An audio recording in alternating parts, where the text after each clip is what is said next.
किसान भाइयों, आज हम बात करेंगे जायदकालीन जो है गर्मियों में जो उड़द की खेती की जाती है तो उसमें अच्छी पैदावार कैसे ली जा सके। और ये हमारा खेत है और ये वैरायटी जो आप देख रहे हैं ये चंद्रशेखर आजाद कृषि एवं प्रौद्योगिकी विश्वविद्यालय से विकसित की गई शेखर वन प्रजाति है। तो इससे अच्छा उत्पादन कैसे लिया जा सके, तो इसमें सबसे महत्वपूर्ण बिंदु है कि बीज की मात्रा सही होना चाहिए, समय से बुआई की जानी चाहिए। इसके अलावा सही से पोषक तत्व प्रबंधन किए जाने चाहिए।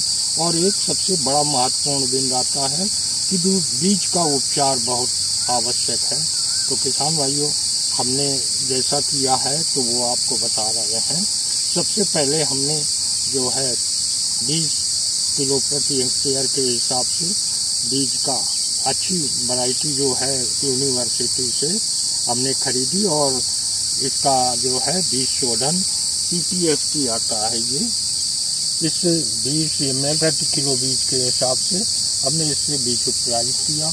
और इसके बाद जुताई जब हमने कराई तो उस समय ज़मीन में हमने इस माइकोराइजल बैक्टीरिया है जिसमें माइकोराइजा है इसका प्रयोग किया। और इसके साथ साथ ये जो है एक्वाग्रोजेल है इसका हमने प्रयोग किया। ये सारी दवाएं जो हैं ग्रीन प्लैनेट बायो प्रोडक्ट की हैं। तो इससे क्या होता है कि ये अपने में जो है 500 गुना वाटर होल्डिंग कैपेसिटी बढ़ा देता है, जिससे फसल की सिंचाइयों की मात्रा कम हो जाती है और पौधे को जो नमी मिलना चाहिए वो धीरे धीरे प्रोवाइड होती रहती है। तो ये दो चीज़ें हमने ज़मीन में की। और फिर किसान भाइयों ध्यान रखना चाहिए कि निराई गुड़ाई बहुत आवश्यक है। तो उस समय निराई गुड़ाई के साथ साथ क्या होता है कि जड़ों में वायु का संचार हो जाता है। इसके साथ एक महत्वपूर्ण बिंदु है दलहन की फसल में कि फसल का विद्युतीकरण हो जाता है, क्योंकि यदि जहाँ घने पौधे होते हैं वहाँ वांछित जो है फलियाँ नहीं लग पाती हैं। तो दलहन की फसल में चारों तरफ से हवा लगनी चाहिए। जहाँ पौधे बिजली होंगे वहाँ फलियाँ अच्छी लगेंगी। आप देख पा रहे होंगे हमारे में खेत में कितनी अच्छी फलियाँ लगी हुई हैं, क्योंकि हमने इसका बिजलीकरण करा दिया और इसकी निराई गुड़ाई करा दी थी 25 से 30 दिन पे। और जब इसकी निराई गुड़ाई हो गई उस समय फसल में चूँकि वो कुदरती पोषक तत्व नहीं रहे हैं और हमारी खेती जो है बर्बाद होती चली जा रही है केमिकल की वजह से, तो जो हार्मोन्स और एंजाइम फसल को प्रोवाइड कराती है हमारी ज़मीन वो नहीं हो पाते हैं। तो हमें ऊपर से इंजेक्ट कराना पड़ता है वो स्प्रेइंग के द्वारा। तो जब निराई गुड़ाई हो गई उसके बाद में हमने ग्रो और नाइट्रोकिंग ये दो बहुत बढ़िया चीज़ें हैं, इसका स्प्रेइंग कराया। और साथ में हमने ये 1261 देख रहे हैं इसका 1261 का स्प्रेइंग कराई। और इसके साथ में हमने 5 ml जो है आपको दिखा दें 5 ml स्प्रे डालना भी एक टंकी के हिसाब से हमने इसका स्प्रेइंग करा दिया। तो जो हमारे पौधे को पोषक तत्व चाहिए सारे पोषक तत्व मिल गए, फास्फेट मिल गया पौधे को और एंजाइम ह्यूमिक एसिड विटामिन सारे मिल गए। तो हमारा पौधा जो है अच्छे से ग्रोथ कर गया।